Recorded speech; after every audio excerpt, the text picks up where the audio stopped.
Habiter un appartement de 300 mètres carrés ou un logement original comme cette église, à un prix défiant toute concurrence, c'est désormais possible à Londres. Andrew vit dans cette église désaffectée, mais que l'église réformée unie veut protéger contre les squatteurs. Il paie seulement 310 € de loyer par mois, contre environ 1000 € pour la même surface dans cette banlieue. Financièrement, c'est fantastique. Tu habites dans un endroit incroyable pour un tout petit loyer.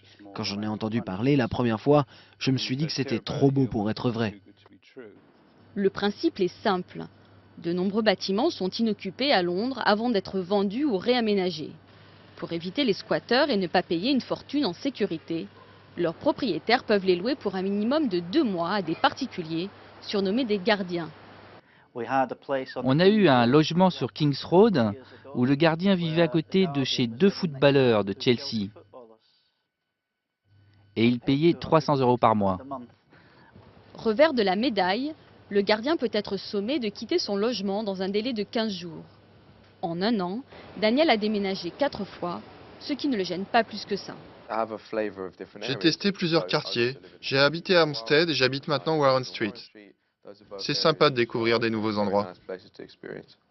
Des centaines d'anciennes écoles, églises ou même maisons de retraite sont converties momentanément en logements, ce qui donne lieu parfois à des situations rocambolesques.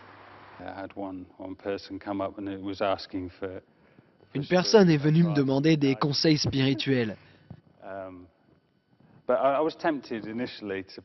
J'ai d'abord été tenté de jouer le jeu, et puis je me suis retenu, et je lui ai indiqué l'église la plus proche.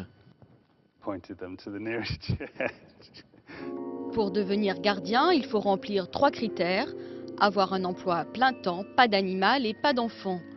Résultat, les agences ont des listes d'attente de plusieurs centaines de personnes.